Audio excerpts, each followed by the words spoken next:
BCB পরিচালনা পর্ষদ নির্বাচন শেষ, চলছে ফলাফল প্রকাশ।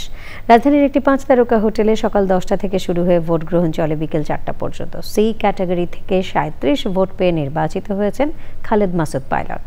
তার প্রতিদ্বন্দ্বী প্রার্থী দেবব্রত পাল পেয়েছেন 7 ভোট। তানভীর আহমেদ জানাচ্ছেন।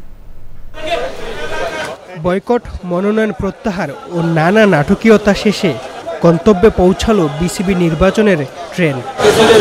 কেন্দ্রে গিয়ে ভোটের অভিজ্ঞতা জানালেন বিসিবি সভাপতি আমিনুল ইসলাম বুলবুল। এক্সাইটমেন্ট তো থাকবে দুটো, একটা হচ্ছে নির্বাচন অংশগ্রহণ করছি, আমি নিজেও নির্বাচনে দাঁড়িয়েছি, so let's see, hope for the best.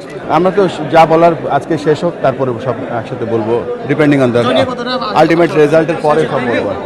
Sylhet বিভাগ থেকে বিনা প্রতিদ্বন্দ্বিতায় পরিচালক নির্বাচিত হয়েছেন রাহাত শামস। তবে নির্বাচনের উত্তাপ না থাকায় কণ্ঠে আক্ষেপ তার। যারা যারা আসছেন সবাই তো নিজ নিজ ক্ষেত্রে কোনো না কোনো যোগ্যতার মাধ্যমে ওনারা এসেছেন বা যার যার প্রফেশনে ওনারা কাজ করে চলেছেন।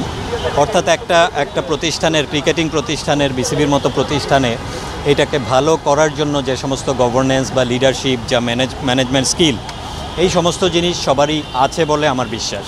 সি ক্যাটাগরিতে দেবব্রত পালকে হারিয়ে পরিচালক নির্বাচিত হয়েছেন খালেদ মাসুদ পাইলট।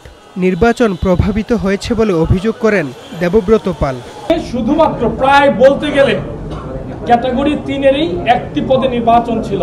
24টা রেজাল্ট কিন্তু প্রায় পূর্ব নির্ধারিতই ছিল।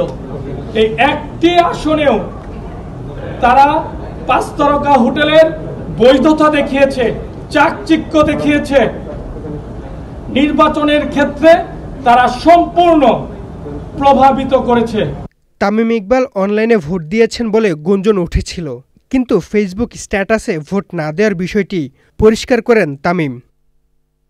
Tanvir Ahmed, Channel I, Dhaka.